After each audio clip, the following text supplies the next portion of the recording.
My son didn't whisper it. He didn't even hesitate.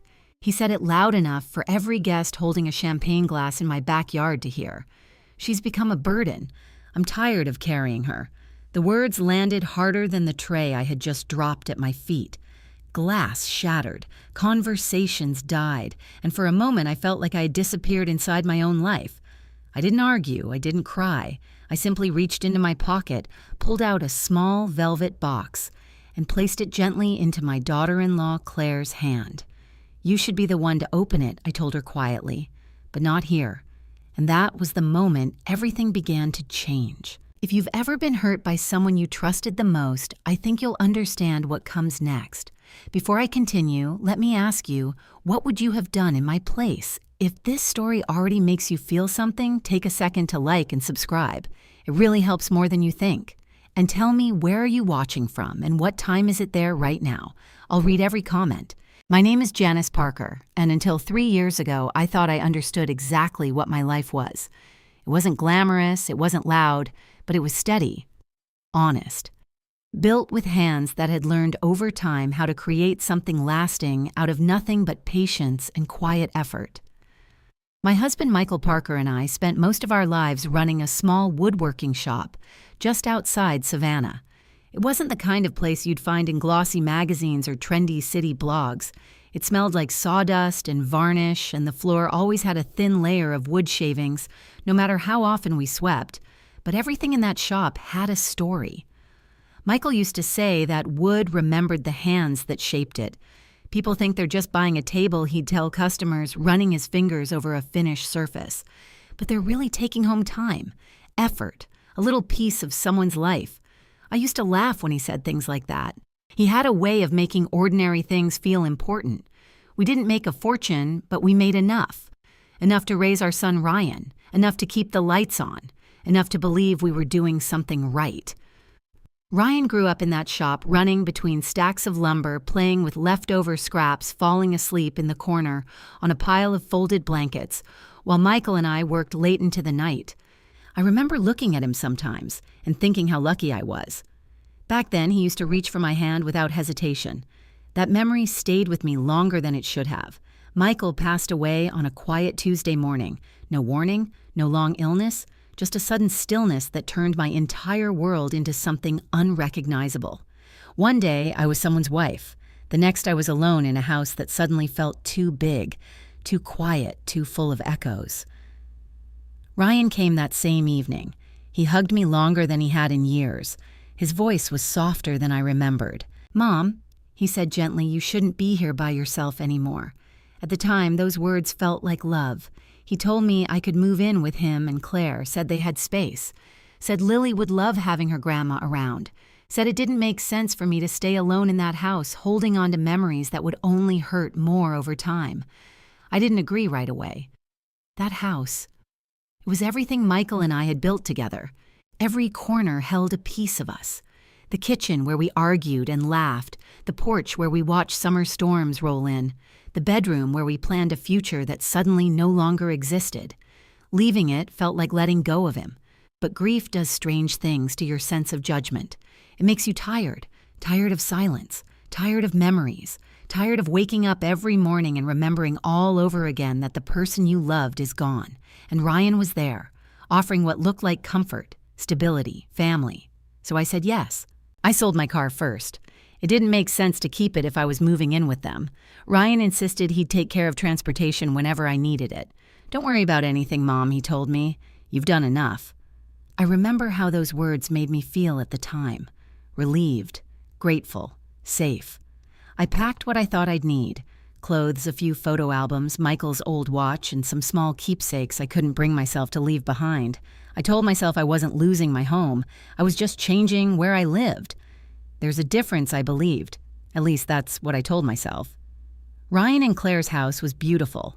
Much bigger than the one Michael and I had. Open spaces, clean lines, everything carefully arranged, like something out of a catalog. The kind of home that looked like success. Claire greeted me with a warm smile when I arrived. She hugged me, told me how happy she was that I'd be staying with them. "We'll take good care of you," she said. And I believed her. Lily ran straight into my arms, her small hands wrapping around my waist as if I had never left. She smelled like shampoo and crayons and something sweet I couldn't quite name. "Grandma, are you staying forever?" she asked. I laughed softly, brushing her hair back. "Maybe not forever," I said, "but for a while." The first few weeks felt easy. I found my place naturally, or at least I thought I did. I cooked. Not because anyone asked me to, but because it felt familiar, because standing in a kitchen preparing meals gave my hands something to do when my mind started drifting back to Michael. Claire seemed relieved. "You don't have to do all this," she'd say sometimes, though she never stopped me. Ryan would come home late, loosen his tie, and sit down at the table like everything had always been this way. "Smells great, Mom," he'd say. And for a while, that was enough. I helped with Lily, too, walked her to the bus stop, helped with homework, read her bedtime stories when Claire said she was too tired. Those moments, they mattered to me. They made me feel like I still belonged somewhere, like I wasn't just a woman who had lost everything but someone who could still give something meaningful. The house slowly adjusted around me, or maybe I adjusted to it. My things were tucked into a single guest room. My routines shaped themselves around theirs, their schedules, their needs, their preferences. At the time, I didn't see anything wrong with that. That's what family does, I told myself. We make space for each other. We compromise. We help. And if I'm being honest, I needed to feel needed. Because without Michael, without the shop, without the life I had known for decades, I didn't know who I was anymore. Being useful filled that gap. It gave me something to hold on to. So when I started waking up earlier than everyone else to prepare breakfast, I told myself it was love. When I stayed up later to clean the kitchen after they had gone to bed, I told myself it was gratitude. When I rearranged my own habits to fit their lives, I told myself it was temporary. I didn't question it, not then. Because the truth is, when you're afraid of being alone, you don't notice the moment you stop being treated like family and start being treated like something else. You just keep giving, hoping it still means the same thing it used to. It took me longer than I'd like to admit to realize that something had begun to shift. Not all at once, not in a way that could be easily pointed out, but slowly, quietly, like a door closing without making a sound. At first, the changes were small enough to ignore. That's how it always begins, I think. Not with a moment you can clearly point to, but with a series of tiny shifts, so subtle you convince yourself they don't mean anything. Ryan started coming home later. That in itself wasn't unusual. He had always been ambitious, always chasing the next opportunity, the next deal. Real estate, he said, was all about timing, about being present when something valuable appeared. But what changed wasn't just his schedule. It was the way he spoke. One evening, I was in the kitchen finishing dinner, roasted chicken green beans, mashed potatoes, the kind of meal Michael used to love when Ryan walked in, loosened his tie, and glanced at the table. "You didn't make the sauce?" he asked. His tone wasn't curious. It wasn't even disappointed. It was dismissive. I turned a little caught off guard. "I didn't think, I like it with the sauce." "Mom," he cut in, already pulling out his chair. "It's not that hard." It wasn't what he said. It was how easily he said it. Like I had failed at something expected of me.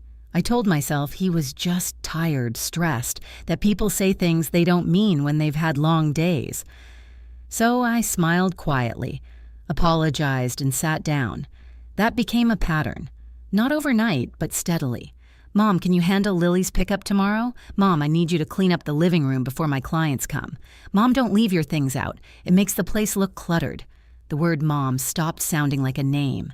It started sounding like a role, a function, something that came with responsibilities, expectations, and very little room for refusal. Claire noticed it too.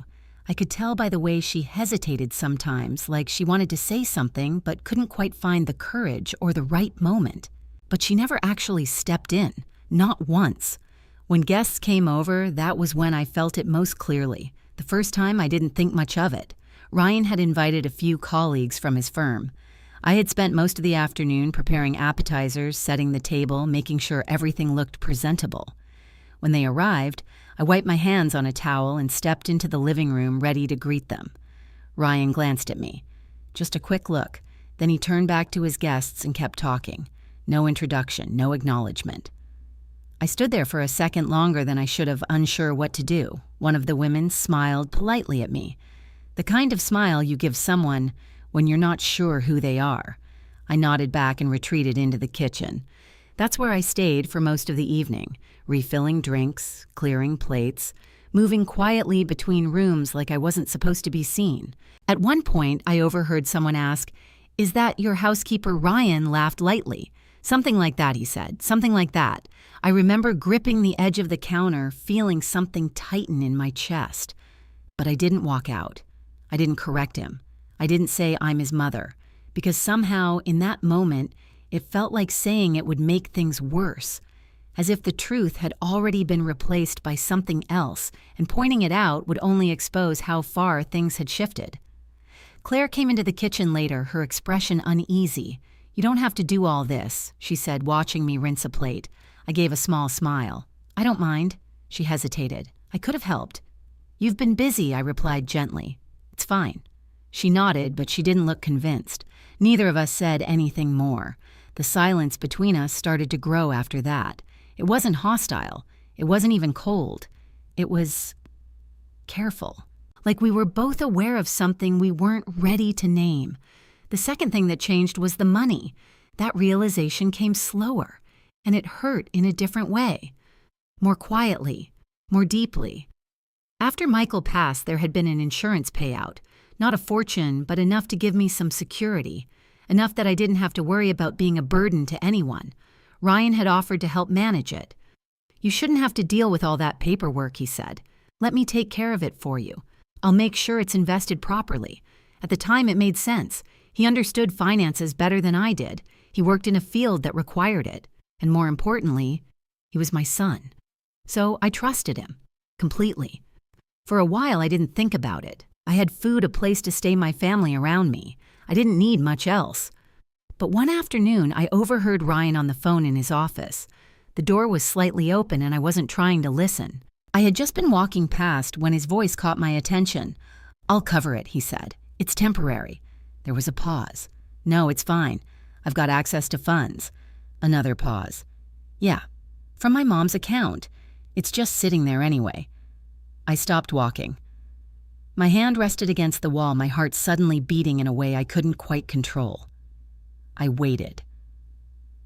"I told you it's under control," Ryan continued, his voice lower now. "I'll move it around before she even notices." Something inside me went very still. I stepped away before he could see me, moving quietly down the hallway as if nothing had happened, as if I hadn't just heard my son talk about my money like it was his. That evening, I sat at the kitchen table long after everyone had gone to bed. The house was quiet, too quiet. I tried to convince myself there was an explanation, that I had misunderstood, that Ryan wouldn't do something like that without telling me. But doubt has a way of settling in once it finds a place to land. It doesn't leave easily. The next day, I went through some of the documents I had brought with me, bank statements, old records, anything I could find. At first, everything looked normal, but then I started noticing gaps. Transfers I didn't remember approving, amounts that didn't quite add up. Nothing large enough to cause immediate alarm, but enough to make a pattern. Enough to tell me that something had been happening without my knowledge, without my permission. I sat there staring at the numbers, feeling a strange mix of emotions I couldn't fully sort through. Hurt, confusion, and something else. Something colder. Because it wasn't just about the money. It was about what it meant, about the quiet assumption behind it, that what was mine was his to use, that I wouldn't question it, that I wouldn't notice, or worse, that even if I did, I wouldn't do anything about it. That night when Ryan came home, he greeted me the same way he always did. "Hey, Mom," casual, easy, unbothered, as if nothing had changed, as if I hadn't just seen a side of him I didn't recognize. I looked at him for a moment longer than usual, trying to find the boy I used to know, the one who used to hold my hand, the one who used to look at me like I was someone important in his world. But all I saw was a man who had learned how to take without asking, and the most painful part was realizing that I had been the one who taught him it was okay. By never saying no, by never setting limits, by believing that love meant giving, no matter what it cost me. I didn't confront him, not yet, because I still hoped foolishly maybe that this was just a phase, that something would shift, that he would remember who I was, who we were. But deep down, something had already started to break, not loudly, not dramatically, just enough to let the truth seep in. I was no longer living in my son's home as his mother. I was living there as something else entirely, and I was beginning to understand that if I didn't face it soon, I might lose more than just my dignity. The first time I opened Michael's old document box after moving into Ryan's house, I wasn't looking for answers. I was looking for comfort. It was a rainy afternoon, the kind Savannah does well. Soft, steady rain tapping against the windows, turning everything outside into a blur of gray and green. Claire had taken Lily to a birthday party. Ryan was at work. The house was quiet in a way that didn't feel peaceful anymore. It felt borrowed. I had unpacked most of my things weeks earlier, but there were still a few boxes tucked away in the closet of the guest room. Things I hadn't had the emotional strength to go through. Michael's box was one of them. It was old, worn at the edges, the corners softened by time. He used to keep it in the bottom drawer of his desk back at the shop. Important papers, he always said. Things worth holding on to. I sat on the edge of the bed and pulled it onto my lap. For a long moment, I just rested my hands on the lid. There are certain objects that carry more weight than they should, not physically, but emotionally. Opening that box felt like opening a door I wasn't sure I was ready to walk through, but something inside me had already started shifting. And once that shift begins, it doesn't let you go back. I lifted the lid. Inside were neatly stacked folders, envelopes, and a few loose documents, all arranged in Michael's careful, methodical way. He'd always been organized. Even with the shop, he kept everything labeled, dated, accounted for. I picked up the first folder. Bank statements, the second, tax documents, the third. That was where things changed. It was labeled in Michael's handwriting. Property, Parker residence, do not ignore. My fingers tightened slightly around the edge of the folder. That name, Parker Residence, was what Ryan always used when referring to the house we now lived in. He said it casually, like it had always belonged to him, like it was something he had earned. I opened the folder. At first, I didn't fully understand what I was looking at. Legal terms, structured language, dates that went back several years. But the more I read, the clearer it became. The house wasn't what Ryan thought it was, or at least not what he had made me believe. Years ago, when Ryan had gotten into financial trouble, something he had brushed off at the time as a temporary setback, Michael had stepped in. I remembered that period vaguely. Late nights, quiet conversations behind closed doors, Michael telling me not to worry. I've handled it, he had said. I had trusted him. I always did. What I hadn't known, what Michael had never fully explained, was how he had handled it. The documents laid it out in precise detail. Michael had used funds from our business to stabilize Ryan's situation, a significant amount, more than I would have been comfortable with if I had known at the time. But he hadn't simply given it away. He had structured it, protected it. There was a legal agreement one Ryan had signed, a loan secured not just by repayment terms, but by a conditional interest tied to the property Ryan would later purchase. This house. My breath slowed as I read the key clause again, just to be sure I understood it correctly. If the loan remained unpaid or if certain conditions regarding financial transparency and asset transfer were violated, the controlling interest in the property would revert. Not to Michael, but to me, Janice Parker. I lowered the paper slightly, staring at nothing for a moment. The rain against the window seemed louder now, sharper. Ryan had never mentioned any of this, not once. To him, the house was his, fully, completely, something he had built on his own success. That's the story he told. That's the story he made everyone believe. And I had accepted it without question, because I wanted to believe in him, because I didn't want to see the cracks. I turned the page. There were more details, supporting documents, signatures. Ryan's signature, clear, undeniable. He knew. He had always known. And yet he had still spoken about the house as if it were entirely his, still made decisions without including me, still talked about selling, refinancing, controlling it. A cold realization settled into my chest. This wasn't just forgetfulness. This wasn't just stress. This was deliberate. I reached for the next item in the folder, An envelope, my name was written on it in Michael's handwriting. Simple, direct, Janice. My hands trembled slightly as I opened it. Inside was a single sheet of paper.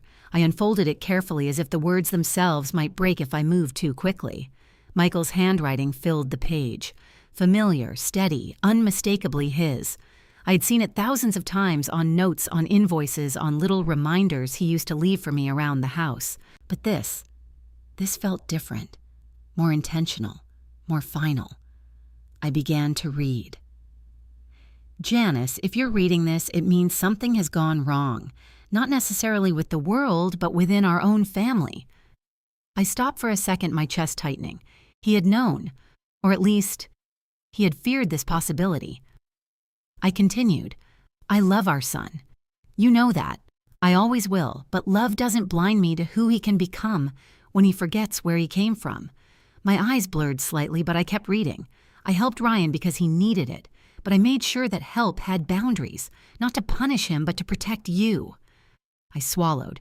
If he ever reaches a point where he sees what we built as something he's entitled to, instead of something he was given, then you need to remember this. You are not obligated to protect his pride at the cost of your dignity. The words sat heavy in my hands. You've spent your life giving Janice, loving, supporting, holding things together quietly. But there may come a time when silence is no longer kindness. If that time comes, don't stay silent. I lowered the letter, my breath uneven. For a long moment I couldn't move, couldn't think, because everything I had been avoiding, everything I had been trying not to see, was suddenly impossible to ignore. Michael hadn't just prepared documents, he had prepared me, or at least, he had tried to, and I had almost missed it. Almost ignored the one thing that might have protected me. I looked back at the folder, at the papers, at Ryan's signature. Then I thought about the way he had spoken to me lately, the way he had dismissed me in front of others, the way he had used my money without asking, the way he had begun to reshape the truth into something that benefited him. And for the first time, I allowed myself to consider something I had been avoiding since the day I moved into this house. Maybe this wasn't temporary. Maybe this wasn't stress. Maybe this was who Ryan had become. That realization didn't come with anger. Not at first. It came with something quieter, something heavier. Grief. Because it felt like losing him. All over again. I folded the letter carefully and placed it back into the envelope, but I didn't put the folder away. Not this time. Instead, I kept it on my lap, my fingers resting lightly on the edge as if grounding myself in what I now knew. The rain outside began to slow. The house remained silent. But inside me, something had shifted. Not completely, not yet, but enough to understand that I was standing at the edge of a choice. I could keep doing what I had been doing, keep giving, keep adjusting, keep pretending everything would fix itself, or I could finally start paying attention to the truth that had been placed in my hands, the truth Michael had trusted me to face. I wasn't ready to confront Ryan, not yet. But I knew this much, I would never look at this house or my place in it the same way again. After that afternoon, nothing in the house looked the same to me. Not the kitchen, where I had spent hours cooking meals no one really noticed.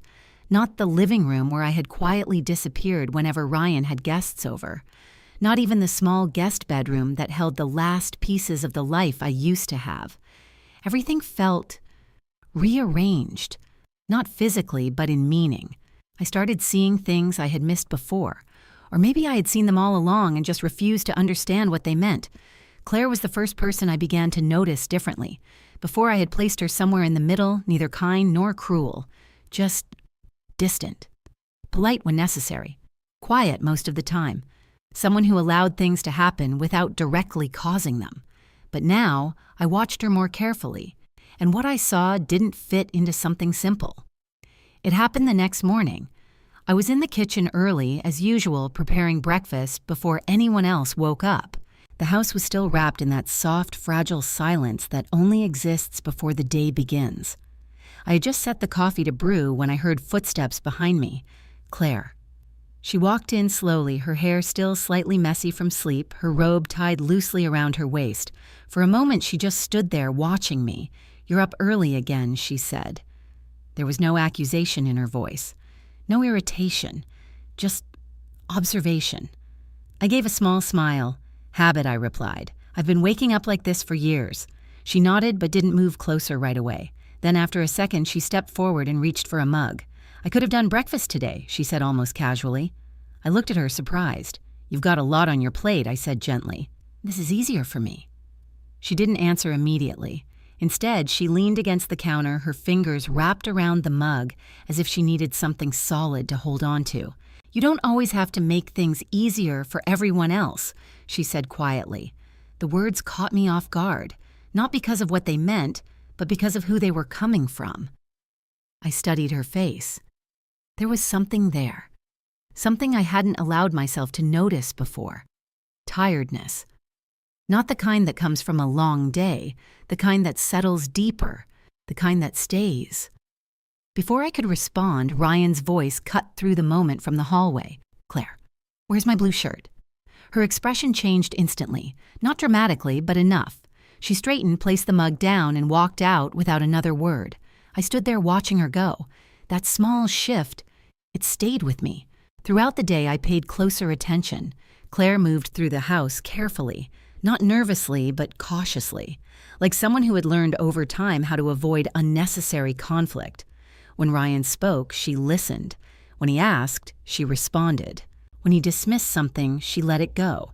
There was no open hostility between them, but there was something else, something quieter, control. That evening, I saw it more clearly. Ryan was sitting at the dining table scrolling through something on his phone, while Claire stood nearby holding a stack of mail. I found these in the drawer, she said. They look like bills. I already took care of it. Ryan interrupted without looking up. Claire hesitated. There are a few overdue notices. I said I handled it, Claire. His tone wasn't loud. It didn't need to be. It was final. Claire pressed her lips together slightly, then nodded. Okay, she said softly. And that was the end of it. No discussion, no clarification, just silence. I felt something tighten in my chest, because I recognized that kind of silence. I had lived inside it for weeks now. Later that night, I noticed something else. Claire was putting Lily to bed. I stood just outside the hallway, not meaning to listen, but unable to walk away once I heard Lily's small voice. Mommy, she said sleepily, why do you look sad sometimes? There was a pause, a long one. I don't look sad, Claire replied, her voice gentle. Yes, you do, Lily insisted, like Grandma did when Grandpa went away. My breath caught. Another pause. Then Claire said softly, Sometimes grown-ups just have a lot on their minds, sweetheart. Is Daddy making you sad? The question hung in the air. I leaned slightly closer to the wall, my heart pounding in a way I couldn't quite explain. Claire didn't answer right away. When she finally spoke, her voice was steady. Go to sleep, Lily, that was all. No denial, no reassurance. Just avoidance. I stepped back quietly, returning to my room before I could hear anything else. That night, I didn't sleep well, because the picture that had been forming in my mind was becoming harder to ignore. Claire wasn't just distant, she was contained. And the more I thought about it, the more I realized how often she seemed to stop herself from speaking, from questioning, from pushing back. The next piece of truth came a few days later. It was late. Ryan was in his office again, door partially closed. Claire was downstairs folding laundry in the living room. I had gone to get a glass of water when I heard his voice, low, sharp. You went through the account? I froze. There was a pause. Then Claire's voice quieter. I just saw the statement. You don't need to see anything, Ryan cut in. I handle the finances. I know, but Claire. The way he said her name. It stopped her. I told you not to worry about that, he continued. You don't understand how these things work. Silence. Then softer, but colder. Don't make me regret trusting you. My hand tightened around the glass. I stood there just outside the doorway, feeling something shift inside me again. Not surprise this time, not confusion, recognition, because I had heard that tone before, felt it directed at me. That quiet way of shutting someone down without raising your voice, that subtle pressure that makes you question whether speaking up is worth the consequence. I stepped away before they could notice me, back to my room, back to the space that felt smaller with each passing day. I sat on the edge of the bed staring at nothing, and for the first time, I allowed myself to fully consider something I had been avoiding. Claire wasn't just part of the problem. She was also living inside it. That didn't excuse her silence. It didn't erase the moments she had stood by while I was dismissed, overlooked, reduced to something less than what I was. But it changed the way I saw her, because now I understood something important. This house wasn't just built on control over me. It was built on control, period. And the longer I sat there thinking about it, the clearer one truth became. Ryan didn't just expect things from me because I was his mother. He expected obedience from everyone. The next morning, when Claire walked into the kitchen again, I looked at her differently, not with judgment, not with anger, but with a quiet question forming in my mind. One I hadn't been ready to ask before. Whose side are you really on?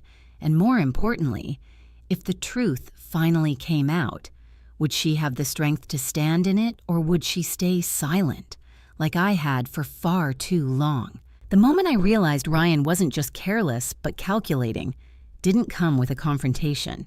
It came quietly. Like everything else in that house, it was a Thursday afternoon. Claire had taken Lily to a school event, and Ryan had told us he'd be working late, which usually meant I wouldn't see him until after dinner.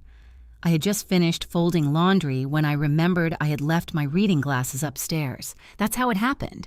Not because I was searching, not because I was suspicious enough to go looking for proof, just a simple, ordinary reason. I walked up the stairs slowly, my hand brushing against the railing, my mind half somewhere else. The house was still the kind of stillness that makes every small sound feel louder than it should. As I reached the top of the stairs, I heard his voice. Ryan's. He wasn't supposed to be home. I stopped. His office door was slightly open, just enough for his voice to slip through into the hallway. "I'm telling you, it's not going to be a problem," he said. There was a pause. Then lower. "She's already dependent on me. It won't be hard to prove." My breath caught. I didn't move. I didn't even realize I had stopped breathing until my chest began to ache. "I've already started documenting things," Ryan continued. "Missed steps, confusion, small stuff. It adds up." My fingers tightened slightly against the wall beside me. "Documenting what?" Another pause. "No, she's not actually there yet," he admitted. "But that's not the point. The court doesn't need her to be completely gone. Just questionable." The word echoed in my head. Questionable. My knees felt weak, but I forced myself to stay still, to listen. "If I get guardianship, I can manage everything without interference," he said. "Assets, property, all of it. Clean, simple." Silence followed. Long enough for me to hear the faint hum of the air conditioner, the distant sound of a car passing outside. Then Ryan spoke again, softer now. "I'm doing what needs to be done." Another pause. "Look, I don't have time for moral debates right now. I need results." The call ended. I stayed where I was for a moment longer, my heart pounding so loudly I was afraid he might hear it through the walls. Then I moved, carefully, quietly, back down the stairs. Each step felt heavier than the last. By the time I reached the bottom, my hands were trembling. I walked into the kitchen and gripped the edge of the counter, trying to steady myself. The words replayed in my mind. "She's already dependent on me. It won't be hard to prove. If I get guardianship, guardianship." The word didn't just frighten me. It clarified everything. This wasn't about helping me. It wasn't about concern. It wasn't even about convenience. This was a plan, a calculated, deliberate plan to take control of my life, my finances, my home, my autonomy. And suddenly, all the small moments, the dismissive tone, the financial secrecy, the subtle undermining clicked into place. They weren't random. They were groundwork. I closed my eyes for a second, inhaling slowly. And when I opened them again, something inside me had changed. Not completely, but enough. Enough that the fear didn't paralyze me. It sharpened me. That evening, I said nothing. I cooked dinner, set the table, acted as I always did. Ryan came down like nothing had happened, loosened his tie, sat at the table, and scrolled through his phone while I served him. "Smells good," he said casually. I nodded. Claire sat across from him, quiet as usual. Lily chattered about something that had happened at school, her voice bright and innocent, untouched by the tension sitting just beneath the surface. I watched them. not as a participant but as an observer, seeing the structure for what it was. Ryan at the center, everything else orbiting around him. Later that night, after everyone had gone to bed, I returned to my room and closed the door behind me. The house was silent again, but this time the silence didn't feel empty. It felt charged. I went to the closet, reached for the back corner where I had placed Michael's things, and pulled out the small wooden box he had hidden so carefully, the one I hadn't fully explored yet. I sat on the bed, the box resting on my lap. For a moment I just stared at it, because I knew somewhere deep down that whatever was inside this box would change everything. I opened it slowly. Inside, everything was arranged with the same care I remembered from Michael. Precise. Intentional. At the top was his wedding ring, not the one he wore every day, the original one. The simpler band from when we first got married before life had added layers to everything. I picked it up gently, my thumb tracing its worn surface. Beneath it was a small, folded note. I set the ring aside and opened the paper. 3 lines, that was all. Truth doesn't destroy families, Janice. Silence does. Use this only when you're ready. My throat tightened. I folded the note carefully and placed it beside the ring. Then I reached for the final item in the box. A USB drive. Simple, unmarked, but heavier than it should have been. I hesitated for a moment, then I walked to the small desk in the corner of the room and inserted it into my laptop. The screen flickered. A folder appeared. Inside were several files, documents, audio recordings, and 1 video. I clicked on the video first. Michael appeared on the screen, older than I remembered him in my favorite memories, but still unmistakably him. His eyes steady, his expression calm. For a second, I couldn't breathe. "Janice," he said softly. My chest tightened. "If you're watching this, then it means you're standing at a point I hoped you'd never have to reach." I swallowed hard, my eyes fixed on the screen. "I trust you," he continued, "more than anyone else in this world. Not because you're perfect, but because you're kind and strong in ways you don't always see." I felt tears welling up, but I didn't look away. "I need you to understand something," he said. "What we built our life, our home, our work, it wasn't meant to be taken. It was meant to be respected." He paused briefly. "And if someone forgets that, even if that someone is our son, you cannot let that respect disappear." My hand tightened slightly against the edge of the desk. "I've put protections in place," Michael continued. "Legal ones, financial ones, but those only matter if you're willing to use them." Another pause. Then more gently, "Don't confuse love with surrender." The words settled deep inside me. "I know you, Janice," he said. "I know your instinct will be to keep the peace, to avoid conflict, to protect everyone else, even at your own expense." A small, sad smile touched his face, but there comes a point where protecting others means abandoning yourself. Silence filled the space between us. Then he said one final thing. "When that moment comes, choose yourself." The video ended. The screen went dark. I sat there for a long time, the room quiet except for the soft hum of the laptop. Ryan's voice echoed faintly in my memory. "She's already dependent on me." I looked down at the USB drive still plugged into the computer, then at the box, at the ring, at the note, and slowly, very slowly, I began to understand. This wasn't just evidence. This wasn't just protection. This was a choice, a line I would eventually have to cross, and for the first time, I didn't feel afraid of that moment.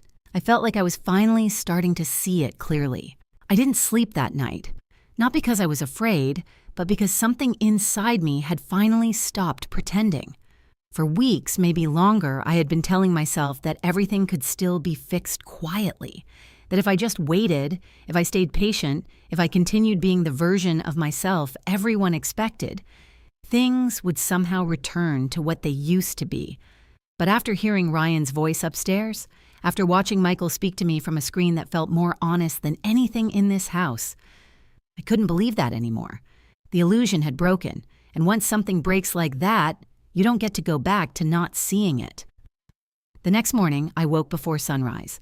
The sky outside was still dark, the air cool and still, like the world hadn't fully decided to begin yet. I sat at the small desk in my room, the USB drive still plugged into my laptop. This time I opened the rest of the files. The first folder contained legal documents more detailed than the ones I had already found.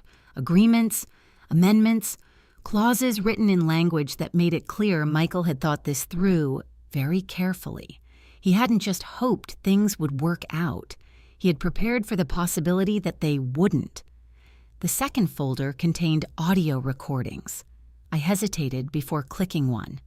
Then I pressed play. Ryan's voice filled the room, younger, less controlled, but unmistakably his. "I just need more time," he was saying. "I'll pay it back, I swear." Michael's voice followed. "This isn't about time, Ryan. It's about responsibility."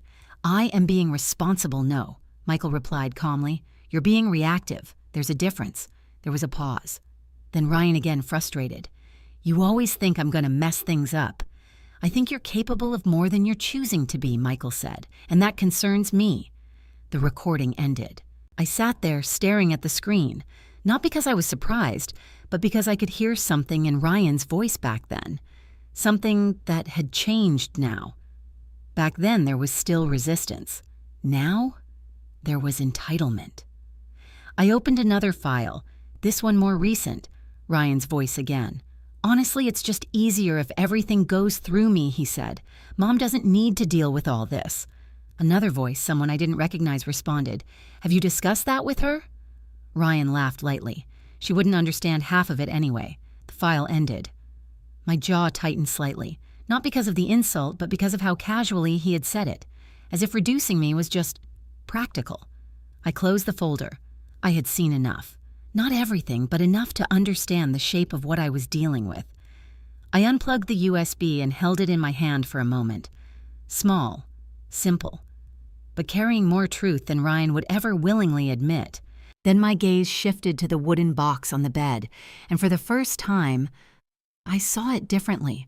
Not as something hidden, but as something meant to be revealed. Just not all at once. Not recklessly, strategically. Michael hadn't left me chaos, he had left me control. And I realized something then that I hadn't fully grasped before. The box wasn't for Ryan, it was for someone else. The question was, who? That answer came to me later that day, not as a sudden realization, but as a quiet certainty that settled into place. Claire. I had been watching her for days now, noticing the way she moved through the house, the way she spoke and didn't speak, the way she hesitated before saying certain things, the way she avoided conflict even when something clearly wasn't right.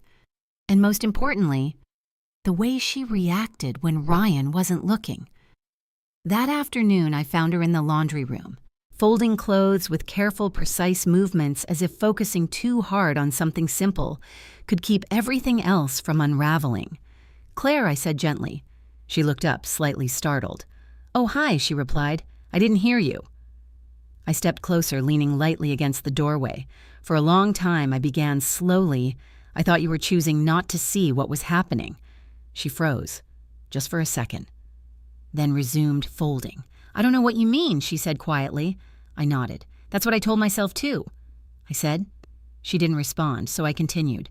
"But lately, I've started to think maybe it's not that you don't see it." I paused.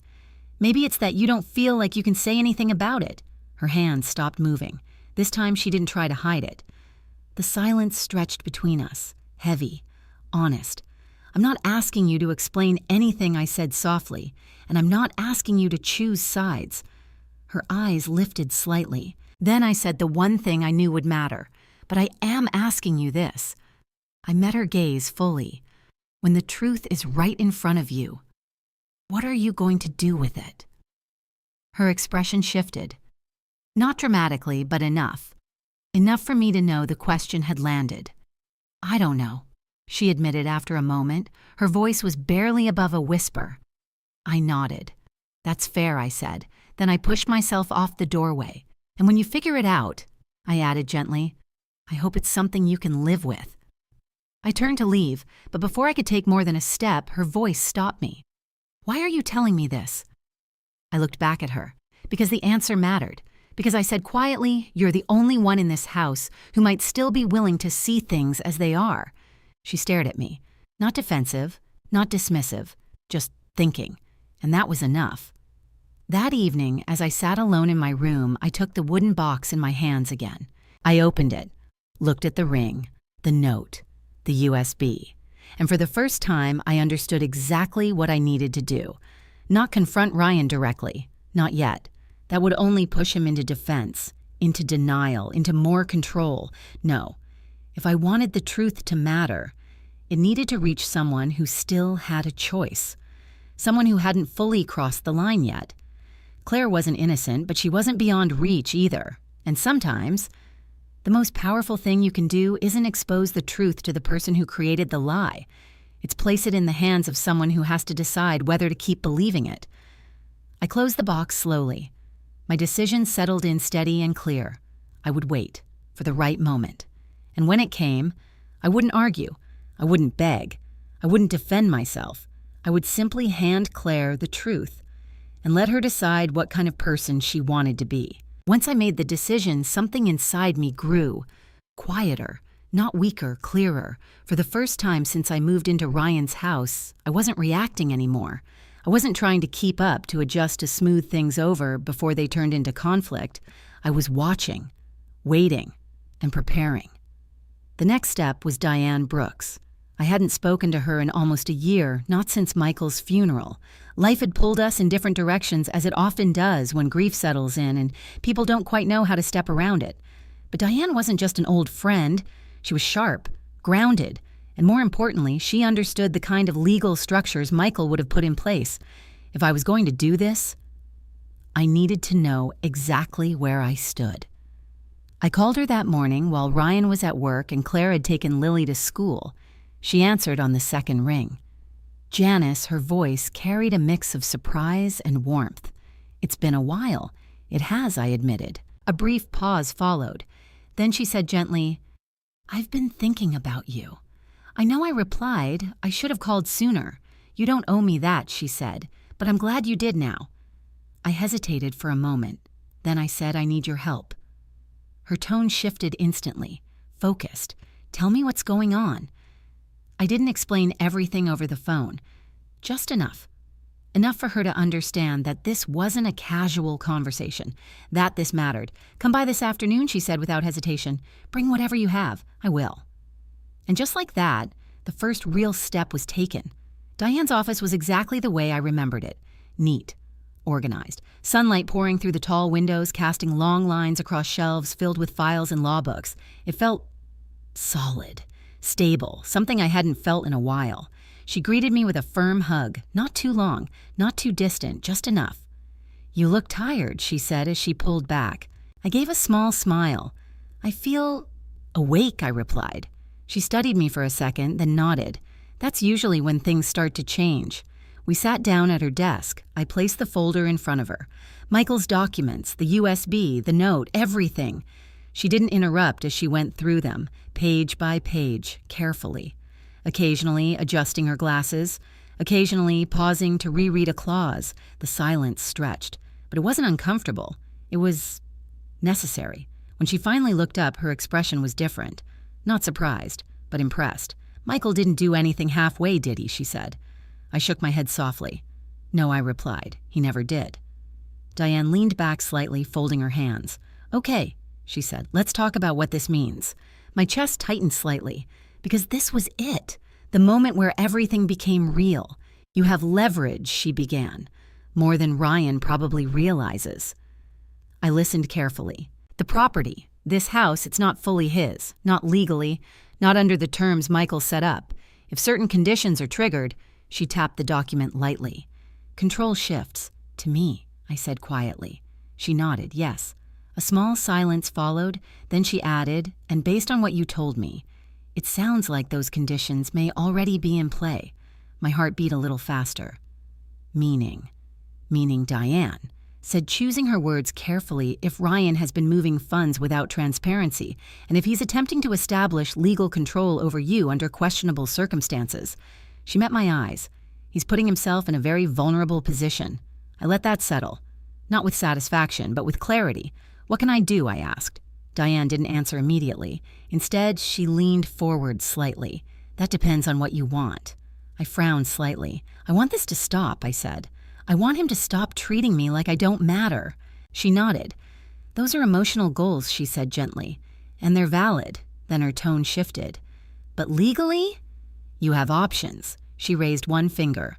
Option 1. You act immediately. File to assert control over the property. Challenge any attempt at guardianship. Shut everything down before it escalates. A second finger. Option 2. You wait. Document more, build a stronger case. Let him continue just enough to expose the full extent of what he's doing. A third. Option 3. She paused. You don't go through him first. I looked at her. What do you mean? She tilted her head slightly. You told me about Claire, she said, about how she reacts, about the tension. I nodded slowly. Yes. Diane studied me for a moment. Sometimes, she said, the fastest way to change a situation isn't by confronting the person in control. A small pause. It's by removing their support system. The words landed quietly, but heavily. You think Claire would... I started. I think Claire already knows more than she's saying, Diane replied. The question isn't what she knows. She leaned back again. It's what she's willing to do with it. I exhaled slowly, because that matched exactly what I had been feeling, what I had been seeing. I was planning to give her the truth I admitted. Diane's eyes sharpened slightly. How I hesitated, then said, in a way she can't ignore. A small smile touched Diane's lips. That's usually the only way truth works, she said. She tapped the wooden box gently. This might be more powerful than anything you could say out loud. I followed her gaze. The box. It didn't look like much, but now I understood what it represented. A turning point, a choice. Diane closed the folder and slid it back toward me. Whatever you decide, she said, don't act out of anger. I'm not, I replied, and I realized as I said it, it was true. I wasn't angry. Not in the way I expected to be. What I felt was something else, something steadier. I just don't want to disappear in my own life, I said quietly. Diane held my gaze. Then don't, she replied. When I left her office, the sun was lower in the sky. The air felt different, or maybe I did. I sat in my car for a moment before starting the engine, the box resting beside me. The weight of everything I now knew settled, but not overwhelming, because for the first time, I wasn't walking blindly anymore. I had options. I had truth. And most importantly, I had a plan. That evening, when I returned to the house, Ryan was already there, standing in the kitchen, scrolling through his phone. He barely looked up when I walked in. Hey, he said, casual, unbothered, as if nothing in the world was shifting beneath his feet. I looked at him, really looked at him, and for the first time, I didn't see someone in control. I saw someone who had no idea how close he was to losing everything he thought he owned. Dinner's at 6, I said calmly. He nodded. Sounds good. And just like that, the performance continued. But not for long, because now I knew exactly when it would end. At the party, in front of everyone, when the truth would no longer be something hidden in a box, but something placed directly into the hands of the one person who still had a choice, Claire. In the days leading up to the party, the house became sharper, not louder, not more chaotic, just more revealing. Once you know what you're looking at, it's hard to unsee it. Ryan moved through the house like everything belonged to him, not just the furniture, not just the space, but the rhythm of everyone inside it, the timing of meals, the tone of conversations, the unspoken rules that no one ever formally agreed to but everyone followed, especially me. But something had changed. Not on the surface. I still woke up early, still made breakfast, still kept things running in the quiet, efficient way I always had. But internally, I was no longer participating the same way. I was observing, and the more I observed, the more I understood how carefully everything had been shaped around Ryan's control. 3 days before the party, he came into the kitchen while I was wiping down the counter. I need you to handle the table setup for Saturday, he said, not looking up from his phone. Claire's busy with Lily, and I've got too much going on. I didn't answer right away. Not because I was refusing, but because I was noticing. There was no please, no discussion, just expectation. Okay, I said simply. He nodded, already turning away. Make it look good, he added. We'll have some important people here. Important. The word lingered in the air long after he left, as if the value of the evening and the people in it would be measured by something I wasn't part of. Later that afternoon, I found Claire in the living room sorting through decorations. Fabric runners, glass centerpieces, small, carefully selected details meant to create a certain impression. She looked up when I entered. "Oh," she said. I know," I replied gently. Ryan asked me to take care of the tables. Her expression shifted. Subtle, but noticeable. "He did?" she asked. I nodded. A pause followed. Then she said quietly, "You don't have to do everything he says." The words hung between us, not defiant, not confrontational, but real. I walked closer, picking up one of the centerpieces and turning it slightly in my hands. "It's not about what I have to do," I said. Claire watched me carefully. "Then what is it about?" I met her gaze. "It's about what I'm choosing to do." Something in her expression changed, a flicker of confusion mixed with something else, curiosity, but she didn't press further, not yet. That night, I noticed something else.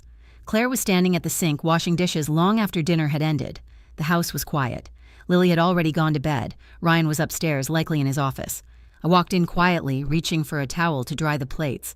"You don't have to do this alone," I said. She shook her head slightly. "It's fine." But her voice didn't match the words. There was tension there. I handed her the towel anyway. For a few moments, we worked in silence. Then she spoke. "He's been under a lot of pressure," she said almost automatically. I glanced at her. "Ryan," she nodded.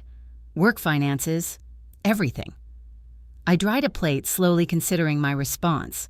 "And how has that been for you?" I asked. She paused, just for a second, but it was enough. "I manage," she said. I set the plate down. Managing isn't the same as being okay. Her hands stopped moving. The water continued to run. "I didn't say I wasn't okay," she replied, but her voice was softer now. I didn't argue. I didn't need to, because the truth was already sitting there between us, unspoken. The next morning, I saw the mark. It was small, easy to miss if you weren't paying attention, a faint discoloration along Claire's wrist, just below the sleeve of her sweater. She reached for a mug, and for a brief moment, the fabric shifted just enough for me to see it clearly. A bruise. Not fresh, but not old enough to ignore. She noticed me looking. Immediately, she pulled the sleeve down. "It's nothing," she said quickly. I didn't respond right away. Because sometimes, silence says more than questions.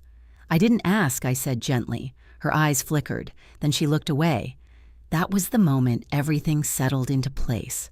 Not just suspicion, not just concern, understanding. Claire wasn't just choosing silence. She was surviving inside it. That afternoon, I overheard them again. I wasn't trying to, but in that house, voices carried. Ryan's was low, controlled. "You don't need to go through my things," he said. Claire's response was barely audible. "I wasn't, you worry," interrupted. "And I told you before, that's not how this works." There was a pause. Then Claire more carefully, "I just wanted to understand. You don't need to understand everything Ryan said. That's my job." Another pause. Longer this time. "And then I need you to trust me," he added. The way he said it wasn't a request. It was a condition. Silence followed. And then Claire said quietly, "I do." But it didn't sound like trust. It sounded like surrender. I stepped away before I could hear more, back into the hallway, back into the space where I had spent so much time pretending not to notice. But I wasn't pretending anymore. That evening, I sat in my room with the wooden box in front of me. I didn't open it, not yet. Instead, I thought about Claire, about the way she moved, the way she spoke, the way she hesitated, and I realized something important. She wasn't weak. She was cornered. There's a difference. Weakness gives up. Being cornered means you're waiting for something, an opening, a moment, a reason. The party was 2 days away, and I knew with a clarity I hadn't felt before that it would be that moment, not just for me, for her. Because sometimes people don't change when they're told the truth. They change when they're forced to face it, to hold it, to decide what it means. I reached out and placed my hand on the box. The wood felt smooth under my fingers, steady, certain. Inside it was everything Ryan had tried to hide, everything Claire had tried not to see, and everything I had once been too afraid to confront. But not anymore. The house was quiet, the air still. And for the first time since I'd moved in, I felt something I hadn't felt in a long time. Not fear, not uncertainty, but readiness. The kind that doesn't come from anger or desperation, but from knowing exactly what needs to be done and being willing, finally, to do it. The day of the party arrived with a kind of brightness that felt almost ironic. Sunlight poured through the windows as if the house were something warm, welcoming, untouched by anything hidden beneath its surface. The kind of day people remember fondly if they don't know the truth. I woke up before everyone else, not out of habit this time, out of intention. I stood in the kitchen for a moment, looking around at everything I had come to know so well. The polished countertops, the carefully arranged cabinets, the quiet hum of appliances starting their day. This place had never really been mine, but today, I would stop pretending that it was his. By mid-morning, the house had begun to transform. Claire moved through the rooms, adjusting decorations, placing centerpieces, straightening details that most people wouldn't consciously notice, but would somehow feel. Her movements were efficient, practiced, but there was a tension in them, like every action carried more weight than it should. Ryan, on the other hand, seemed energized, confident. He paced through the space like a man preparing for something important, not just a party, but a performance. "Make sure the drinks are chilled," he said at one point, glancing briefly in my direction before continuing his call. "And the caterer should be here by 4. I nodded, even though he wasn't really looking at me. By late afternoon, guests began to arrive. Cars lined the street. Voices filled the air. Laughter, introductions, handshakes, everything blending into that familiar rhythm of social gatherings where appearances matter more than reality. I stayed near the kitchen at first, not hiding, just positioned, watching. Ryan greeted everyone at the entrance, his voice warm, his smile effortless. He moved easily between conversations, shaking hands, making jokes, presenting himself exactly the way he wanted to be seen. Successful, capable, in control. "Ryan, this place is incredible," one of his colleagues said, glancing around. Ryan smiled. "Thank you," he replied smoothly. "It's taken a lot of work to get here." I stood just within earshot.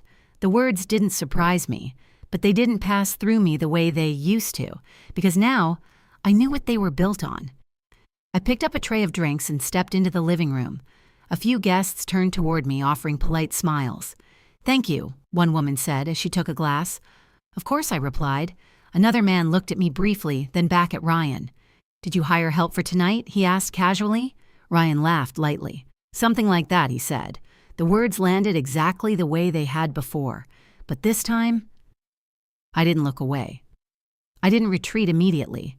I held my position for a moment longer, long enough to see the flicker of discomfort in one of the guests' expressions, long enough to feel the shift in the room, however small. Then I turned and walked back toward the kitchen, not defeated, not diminished, just aware. Claire followed me a few minutes later. "You don't have to keep going back and forth," she said quietly. "We can let the caterers handle it." "I know," I replied. She hesitated, then added, "What he said earlier. You shouldn't have to." "It's all right," I said gently. She looked at me, searching my face. "No, it's not," she said softly. I met her gaze, and for a moment neither of us looked away. "You're right," I said. Her expression shifted, surprise maybe, or recognition. Before she could say anything else, Ryan's voice echoed from the other room.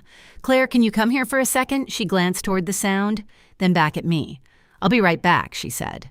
I nodded. As she walked away, I noticed the slight tension in her shoulders, the hesitation in her steps, and I knew she felt it too, the weight of something about to change. The evening continued. More guests arrived, more conversations layered over each other, the house filled with energy, with noise, with the illusion of something stable and successful. Ryan stood near the center of it all, holding a glass, laughing, performing.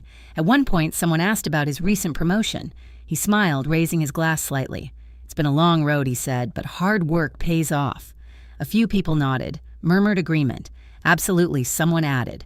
Ryan glanced around, clearly enjoying the attention. And then, it happened. Not dramatically, not with warning. Just a small, simple moment. I stepped forward with a tray. My hand, just slightly unsteady, caught the edge of a glass. It tipped, then another, and suddenly, the tray slipped. Glasses shattered against the floor. The sound cut through the room, sharp, immediate. Everything stopped. Conversations halted. Eyes turned. The air shifted. And in that silence, Ryan's expression changed. Not to concern, not to embarrassment, to irritation. "What are you doing?" he snapped. The words came out faster than he could stop them.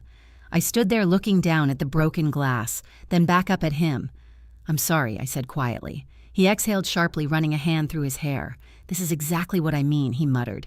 The room was still watching, still listening, and then louder. "This time she's become a burden." The words hit harder the second time, not because they were new, but because now there was no pretending. "I'm tired of carrying her," he added. No one spoke, no one moved. Claire stood a few feet away, frozen, her face pale, and I felt it, the weight of every moment that had led here, every silence, every excuse, every time I had chosen not to see, but this time I didn't shrink. I didn't disappear. I straightened slowly, lifted my gaze, and looked directly at Ryan. Not with anger, not with pleading, but with something steadier, something he didn't recognize. Then, without a word, I reached into my pocket and pulled out the small velvet box. The room seemed to hold its breath. I turned, walked past Ryan, and stopped in front of Claire. She stared at me, her eyes wide, searching. I took her hand gently, placed the box in it. Her fingers closed around it instinctively. "You should be the one to open it," I said quietly, my voice steady, clear, but not here. For a second, no one moved. No one spoke. Then I released her hand, turned, and walked away, leaving behind the broken glass, the silence, and a truth that was no longer mine alone to carry. The party didn't end all at once. It unraveled, slowly, like a thread being pulled from something carefully stitched together. At first, people tried to recover. A few awkward laughs, someone stepping forward to help clean the broken glass. Another voice quickly changing the subject as if the moment could be smoothed over if no one looked at it directly. But something had shifted. You could feel it in the air. Ryan tried to regain control. "Hey, it's fine," he said, with a forced smile, raising his hand slightly. "Just an accident." His voice was louder than it needed to be, brighter, but it didn't quite land the same way it had earlier in the evening, because now everyone had heard him. Everyone had seen, and no amount of charm could fully erase that. I stayed in the kitchen for a while after that, not hiding, just giving the moment space to settle. Claire didn't come back immediately. Ryan passed by once, his jaw tight, his expression controlled but clearly strained. "What was that?" he muttered under his breath as he walked past me. I didn't answer, because for the first time, I didn't feel the need to explain myself to him. Guests began leaving earlier than expected. Polite excuses, short goodbyes, a few lingering glances that carried more understanding than words. By the time the front door closed for the last time, the house felt different, not empty, exposed. Ryan was the first to break the silence. He walked into the kitchen, his movements sharp, his frustration no longer hidden. "What the hell was that supposed to be?" he demanded.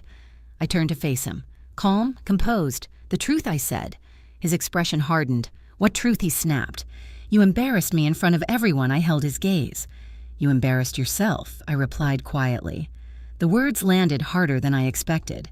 For a second, he didn't speak. Then he laughed, short, bitter. "Unbelievable," he said, shaking his head. "You drop a tray, make a scene, and somehow this is my fault I didn't argue. Because this wasn't about convincing him. Not anymore." "Where's Claire?" he asked suddenly, glancing around. I didn't answer, because I already knew.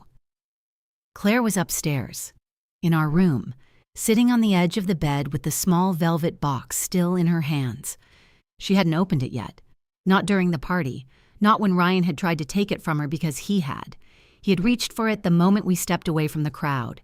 "What is that?" he had asked, his voice tight. "Give it to me." But Claire had pulled back. "No," she said. The word had surprised both of them. It was the first time she had said it like that. Clear, firm. Ryan's eyes narrowed. "Claire, don't start." I said no, she repeated, and then she had walked away. Now sitting there alone, she stared down at the box as if it might open itself. Her hands were steady, but her breathing wasn't, because something inside her already knew. This wasn't going to be something simple. She opened it. Slowly. Carefully. As if whatever was inside might break if she moved too quickly. The first thing she saw was the ring. Old, simple. worn in a way that only comes from years of being carried, not just worn. She picked it up, turning it slightly between her fingers. Then she noticed the folded note beneath it. She set the ring aside and opened the paper. 3 lines, that was all. Truth doesn't destroy families. Silence does. Use this only when you're ready. Her throat tightened. The words didn't accuse. They didn't demand. They simply existed. And somehow that made them heavier. Beneath the note was the USB. She stared at it for a long moment, then reached for her laptop, plugged it in, waited. The screen lit up. A folder appeared. She clicked. The video file caught her attention first. She hesitated, then pressed play. Michael appeared, calm, steady, real in a way that made everything else feel uncertain. "Claire," he said. She froze. Her breath caught. "I don't know if you're the one watching this," he continued, "but if you are, it means something has already started to go wrong." Her eyes filled slightly, but she didn't look away. "I'm not here to judge you," he said. "I don't know what you've seen. I don't know what you've been told." A pause. "But I do know this truth doesn't need permission to exist." Claire swallowed. Her fingers tightened slightly on the edge of the laptop. "If you're in a position where you're being asked to ignore something you know isn't right," Michael's voice softened, "then the question isn't whether it's happening." Another pause. "It's whether you're willing to keep pretending it's not." The video ended. Claire sat there, still, silent. Then she opened the documents, the files, the recordings, Ryan's voice, clear, undeniable, talking about money, about control, about me. She won't notice. She doesn't understand. If I get guardianship... Claire's breath became uneven, because this wasn't suspicion anymore. It wasn't doubt. It was fact, layered, detailed, impossible to explain away. She closed the laptop slowly, her hands trembling now, not from fear, but from realization. Everything she had pushed aside, every moment she had chosen not to question, every time she had told herself it wasn't that bad, it was all there, proven. And now, she couldn't unsee it. A knock at the door broke the silence, sharp, impatient. Claire Ryan's voice came from the other side. "Open the door." She didn't move. "Claire, louder this time. I know you're in there." Her eyes shifted toward the door, then back to the box, the ring, the note, the truth. For a moment she closed her eyes, and when she opened them again, something had changed. "Claire, open the door," Ryan said again, his voice tightening. She stood up, walked to the door, and unlocked it. Ryan pushed it open immediately. "What is going on?" he demanded. "What did she give you?" Claire looked at him, really looked at him. And for the first time, she didn't look unsure. She didn't look hesitant. She looked certain. "You lied to me," she said. The words were quiet, but they didn't need to be loud. Ryan blinked. "What, you lied?" she repeated. A pause. Then Ryan scoffed. "Claire, don't be ridiculous. I saw everything." That stopped him, just for a second. But it was enough. His expression shifted. Not to guilt, to calculation. "What exactly do you think you saw?" he asked carefully.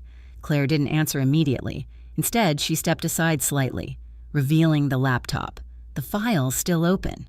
Ryan's eyes flickered toward the screen, then back to her, and in that moment, for the first time that night, he realized something had gone wrong. Not with the party, not with the guests, but with control, because the truth was no longer his to manage. For a moment, neither of them spoke.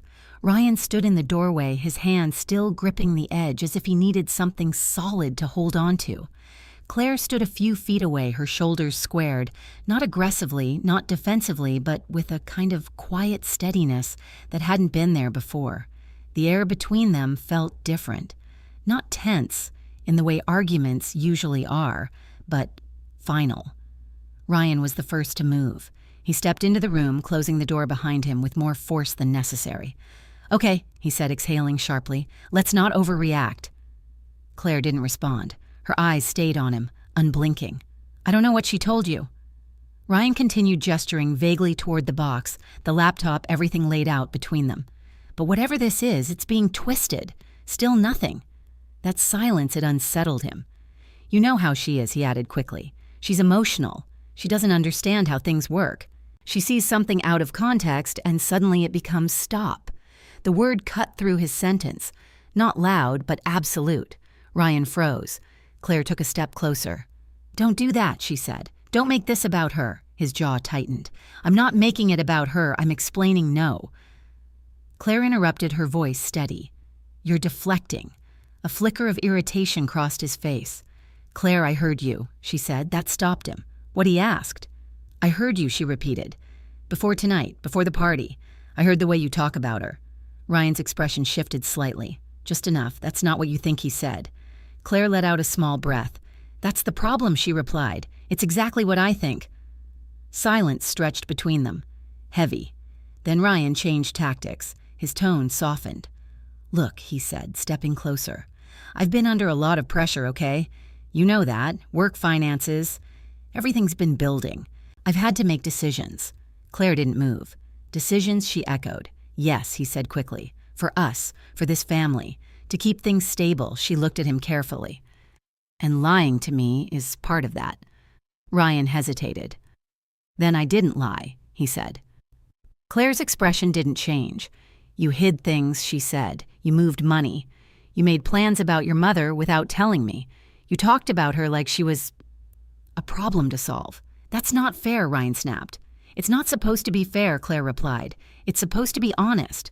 The words hit him harder than anything else she had said so far, because honesty wasn't something he could easily control.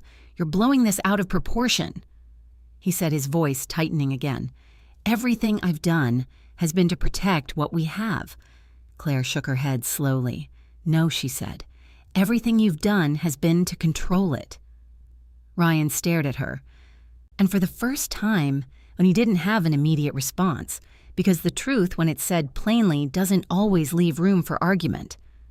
Claire took another step back, creating space between them. "I kept telling myself it wasn't that bad," she continued, "that you were just stressed, that things would settle down." Her voice wavered slightly now, not from weakness, from honesty, but it kept getting worse, she said, "and I kept adjusting." Ryan's eyes narrowed. "What are you saying?" "I'm saying I ignored it," Claire replied. "I ignored the way you spoke to her, the way you dismissed her, the way you made her feel like she didn't belong in her own life." Ryan let out a frustrated breath. "She lives here because of me," he said. "I've been taking care of her." Claire's gaze sharpened. "Taking care of her," she repeated. "Yes," he said. "She has a place to stay. She doesn't have to worry about anything." "She lost her husband," Claire cut in. "She gave you everything she had, and you turned that into leverage." "That's not what this is," Ryan said quickly. "It is," Claire replied. "I saw the documents. I heard the recordings. This isn't about helping her. It's about owning everything she has left." Ryan's silence said more than his words ever could. Claire looked at him for a long moment, then asked the question that had been building all along. "When were you going to tell me?" Ryan hesitated. And in that hesitation, she had her answer. "Exactly," she said softly. The room felt smaller now, more contained, like the truth had taken up all the space. "I needed time," Ryan said finally, "to figure things out, to make sure everything worked." Claire shook her head. "No," she said. "You needed control." Another silence. Then Ryan tried something else. He stepped closer again, his voice lowering. "Claire, listen to me," he said. "This doesn't have to turn into something bigger than it is. We can handle this together." She looked at him, carefully. "We?" she asked. "Yes," he said. "We're a team." The word felt hollow. Even he seemed to realize it. Claire's expression softened slightly, but not in the way he expected. Not in surrender, in clarity. "I was a team with you," she said. Past tense. Ryan felt it immediately. "What does that mean?" he asked. "It means I stood next to you," Claire replied. "Even when I wasn't sure. Even when something didn't feel right. I trusted you." A pause. "But trust doesn't survive silence," she added quietly. Ryan's chest rose and fell slowly. "You're going to throw everything away over this?" he asked. Claire looked at him. "No," she said. Then more firmly, "I'm going to stop pretending it's not already broken." The words settled into the room like something irreversible. Ryan looked away for the first time. Just for a second, but it was enough. Because in that moment, he wasn't in control. Not anymore. Claire turned slightly, glancing at the box on the bed, at the ring, at the note, at everything that had led her here. Then she looked back at him. "I'm not making a decision tonight," she said, "but I'm not staying silent anymore either." Ryan opened his mouth to respond, but nothing came out, because there was nothing left to say that could undo what had already been revealed. Claire moved toward the door, paused, then added one last thing. "You should have told me the truth." And with that, she walked out, leaving Ryan alone in a room that no longer belonged to his version of reality. Downstairs, I sat in the living room. The house was quiet again, but not the same kind of quiet. This one carried something new, something shifting. Claire came down a few minutes later. She didn't say anything right away. She just stood there for a moment, looking at me. Then slowly, she sat down across from me. Our eyes met. And for the first time since I had moved into this house, there was no distance between us, no pretense, no avoidance, just truth. "I'm sorry," she said softly. I didn't answer immediately, because apologies don't erase what's been done, but they do mean something if they're real. "I know," I said gently. A small silence followed. Then she added, "I should have said something sooner."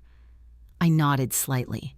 "Yes," I replied. Not harsh, not forgiving, just honest. Claire looked down at her hands, then back at me. "What happens now?" she asked.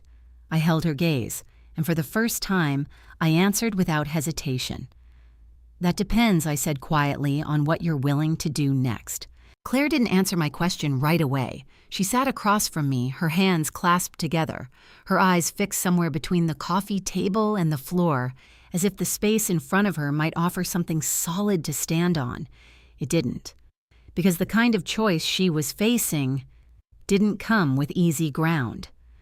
"I don't know yet," she said finally. Her voice was quiet, but it wasn't weak. It was honest. I nodded. "That's a start," I replied. A small silence followed. Then I added, "but not deciding is still a decision." Her gaze lifted slightly. I held it, not pushing, not softening, just steady. Claire exhaled slowly. "I spent a long time telling myself I was keeping the peace," she said, "that staying quiet was the better option." I didn't interrupt, because every time I thought about saying something, she continued, I imagined everything falling apart. Her fingers tightened together. The house, the marriage, Lily's life. Her voice wavered slightly at that last part. "And now," I asked gently. She looked at me. "Now?" "I know it's already falling apart." The words hung in the air. Not dramatic, not loud, but final in a way that couldn't be undone. Before I could respond, footsteps echoed from the hallway. Ryan, he didn't rush this time. He walked in slowly, deliberately, like someone trying to regain control of a situation that had already slipped. His eyes moved between us, assessing, calculating. "So this is what we're doing now," he said. No one answered. He let out a short breath, talking behind my back. Making decisions without me. Claire didn't flinch. "We're not behind your back," she said. "We're right here." Ryan's jaw tightened. "Then say it," he challenged. "Say whatever you think is going on." Claire glanced at me briefly, then back at him. "You've been lying," she said. Simple, direct. Ryan scoffed. "Here we go," he muttered. "This is exactly what she wanted." I didn't react. Claire didn't either. "You're still doing it," she said. "Doing what?" "Turning this into something else so you don't have to face it." Ryan's expression hardened. "I don't have to face anything," he said. "I've been handling everything, keeping this family together while you both sit here acting like I'm the problem." "You are the problem," Claire said. The words landed with a clarity that left no room for interpretation. Ryan stared at her, then laughed. Not because it was funny, because he didn't know what else to do. "Unbelievable," he said, shaking his head. "After everything I've done." "What have you done?" Claire interrupted. Her voice wasn't raised, but it cut through his. "You've controlled the money. You've made decisions without telling anyone. You've treated your mother like she's disposable." "That's not true," Ryan snapped. "It is," Claire replied.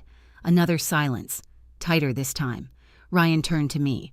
"You're really just going to sit there and let her talk like that?" he asked. I met his gaze. "I'm not letting her do anything," I said calmly. "She's choosing to speak." He exhaled sharply. "This is exactly what I meant," he said. "You've been influencing her." Filling her head with "Stop," Claire said again.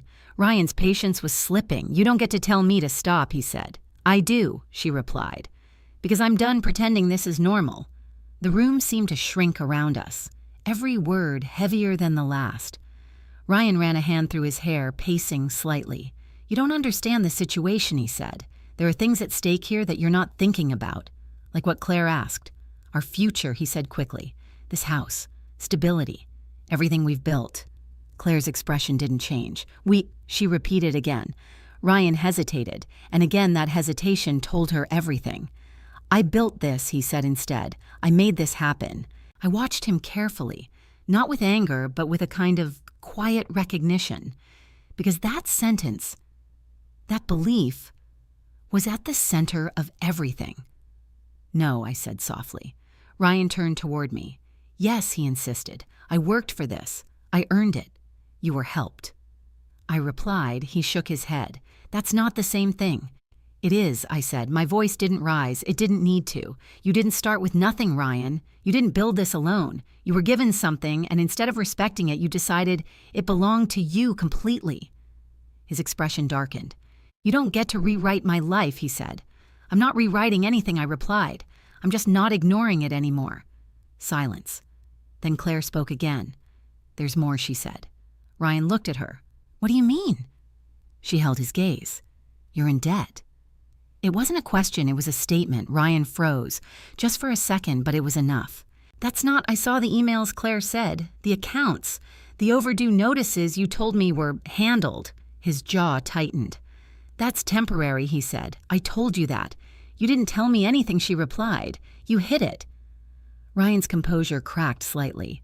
"I was dealing with it," he said. "I didn't want to worry you." Claire let out a small disbelieving breath. "You were going to sell the house," she said. He didn't answer. Because he couldn't. "And you needed full control to do it," she added. "Still nothing. And the easiest way to get that," she continued slowly, "was to make your mother look like she couldn't take care of herself." Ryan's silence was no longer just hesitation. It was exposure. I watched him carefully, not as my son, but as the man standing in front of me. And I saw it clearly now. Not confusion, not pressure, choice. "You don't understand how bad it is," he said finally, his voice lower now. Claire's eyes softened slightly. "How bad what is the situation?" he replied. "The deals, the investments, things didn't go the way they were supposed to." I nodded slightly. "There it is," I said. Ryan looked at me. "What the truth?" I replied. He looked away, for the first time since the conversation started, and in that moment something shifted. Because the truth once spoken doesn't disappear. It settles. It demands. "So what now?" he asked, his voice quieter. It wasn't a challenge anymore. It was something else. Uncertainty.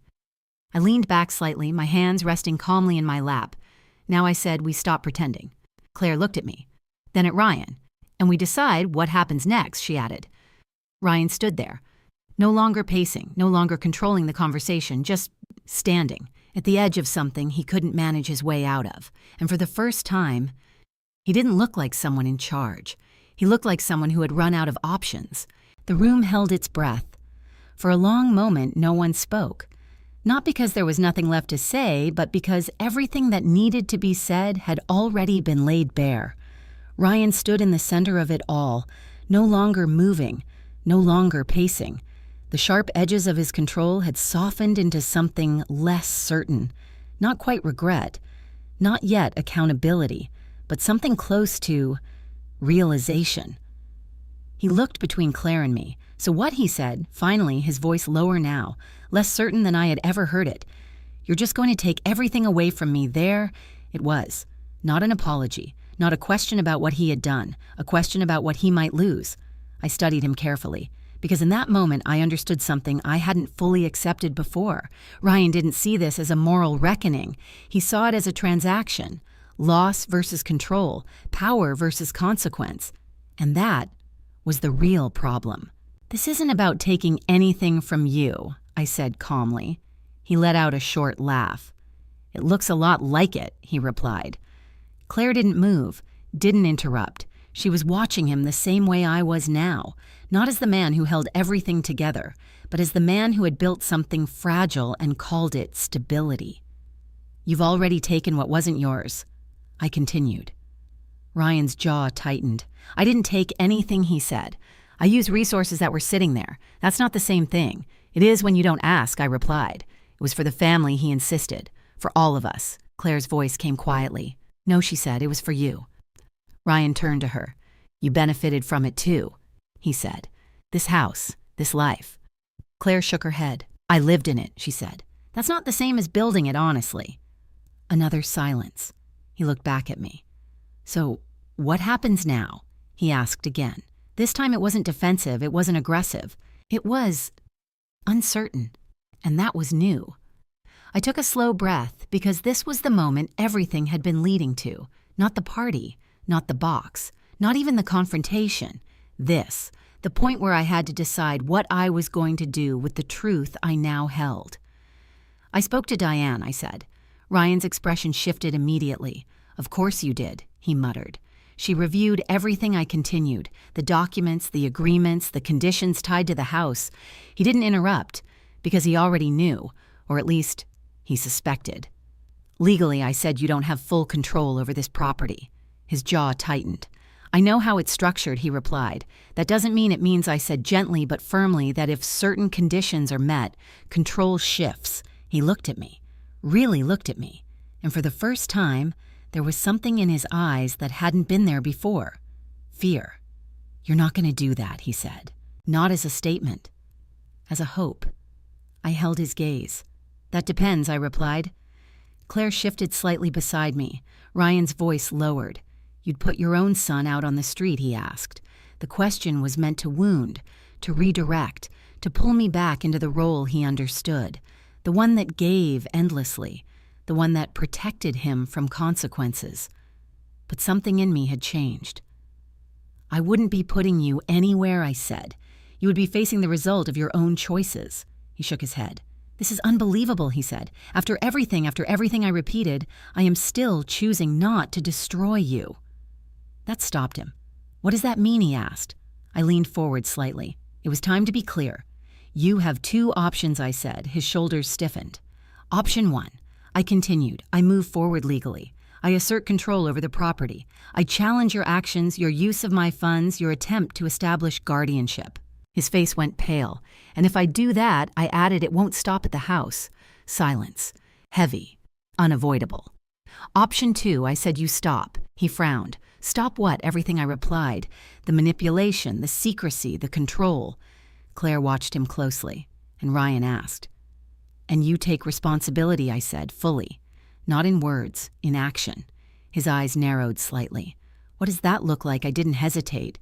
"You open every account," I said. "You disclose every debt. You work with Diane to create a plan to repay what was taken." He didn't speak. "You step back from any attempt to control my assets," I continued.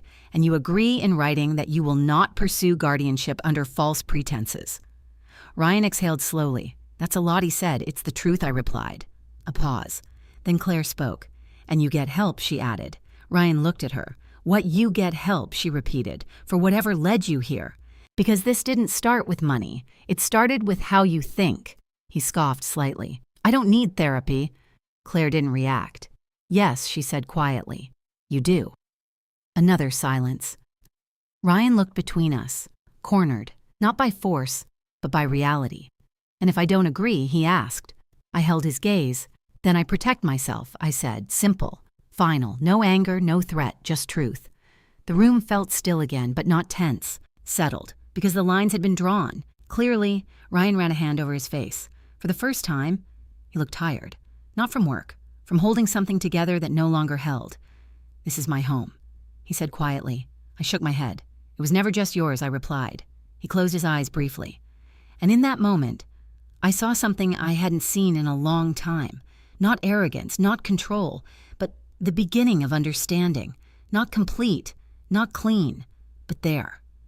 Claire stepped back slightly, giving him space. Not retreating, just no longer standing under his shadow. "We're not asking you to be perfect," she said softly. "We're asking you to be honest." Ryan opened his eyes, looked at both of us, and for the first time, he didn't have an argument. He didn't have a strategy. He didn't have control. All he had was a choice. The house didn't feel the same after that night. Not broken, not empty, but honest. There's a difference. For the first time since I moved in, the silence that settled into the walls didn't feel like something to endure. It felt like something that had finally stopped hiding.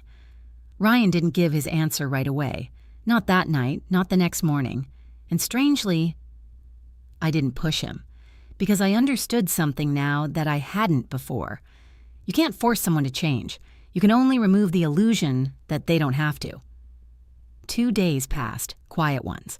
Ryan kept to himself more than usual. No loud phone calls, no pacing through the house, no sharp instructions thrown casually into the air like they were part of normal conversation. Claire moved differently too.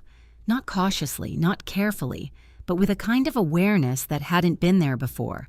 She still took care of Lily, still handled the routines of the house, but there was space now between her actions and Ryan's expectations.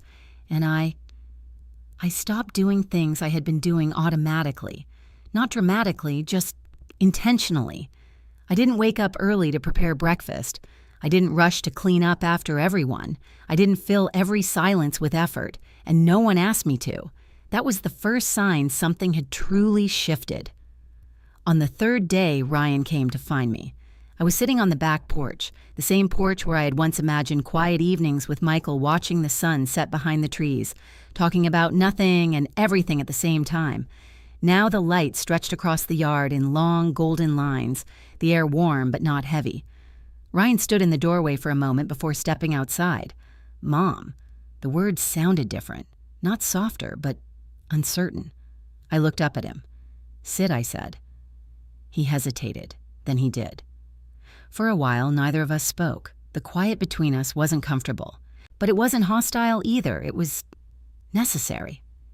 I talked to Diane, he said finally. I nodded. I figured you might. He ran his hands together slowly like he was trying to organize his thoughts. She explained everything, he continued. The structure, the conditions. What happens if he stopped? I didn't fill in the rest. He took a breath. I didn't think it would get this far, he admitted. I studied him. Not for excuses, for truth. And now, I asked. He looked out at the yard. I don't know, he said honestly. I thought I had time. I thought I could fix things before anyone noticed. That's usually how it starts, I replied. He nodded slightly. I didn't mean for it to turn into this. I let the word sit, then said, intentions don't change impact. He winced slightly. Not from anger, from recognition. I know, he said. Another pause. Then he added quieter. I've already started pulling everything together. The accounts, the debts, all of it. I didn't respond right away, because this wasn't about promises. It was about follow-through. I'll work with Diane, he continued. Do whatever needs to be done. I looked at him, and the rest I asked. He knew what I meant. The control, the manipulation, the way he had spoken to me, to Claire. He didn't answer immediately, because that part wasn't as easy as numbers on a page. I don't know how to fix that yet, he said finally. It wasn't the answer I wanted, but it was honest, and sometimes that's where real change starts. You don't fix it all at once, I said. You stop repeating it. He nodded slowly. Claire joined us a few minutes later. She didn't interrupt, just stood near the doorway watching. Ryan glanced at her, then back at me. I'll sign whatever needs to be signed, he said. No guardianship, no control over your accounts, nothing. Claire's shoulders relaxed slightly, not in relief, but in acknowledgement. He was choosing. Finally. And therapy, she added gently. Ryan let out a small breath, then nodded. Yeah, he said, that too. The word hung there, unfamiliar, but real. The three of us sat in silence again, but this time, it felt different. Not heavy, not uncertain, just quiet. The weeks that followed weren't perfect. There were difficult conversations, paperwork, long meetings with Diane, numbers laid out in ways that couldn't be ignored. Ryan's financial situation was worse than he had admitted, but not beyond repair. Not if he was willing to face it. And this time, he did. Not flawlessly, not gracefully, but consistently. Claire began working again, part-time at first, then more. She didn't ask for permission, she didn't wait for approval, she just moved. And I saw something in her change too, not suddenly, but steadily. She spoke more, questioned more, laughed more, especially with Lily. That was the part that mattered most. Lily. She didn't understand everything that had happened, but she felt the difference. Children always do. The house became lighter. Not because the problems were gone, but because they were no longer hidden. As for me, I didn't stay. Not in the way I had before. I moved back to the house Michael and I had built, not because I wanted distance, but because I wanted something else. Ownership, not just of property, of my life. I reopened the workshop, not as a business exactly, but as a space. A place where I could work with my hands again, where I could teach, where I could create something that belonged to me. Claire and Lily visited often. Ryan, less at first, but over time, more. Not as someone in control, not as someone entitled, but as someone trying. And that mattered. One afternoon, months later, he handed me something. A letter, handwritten. I didn't know how to say it out loud, he said. I took it, didn't open it right away. Because I didn't need to. I already knew what it was. Not a solution, not a fix, just a beginning. I'm not there yet, I told him. He nodded, I know. But I'm not closing the door either, I added. That was enough. For both of us. Sometimes I think about that night, the party, the broken glass, the words that changed everything.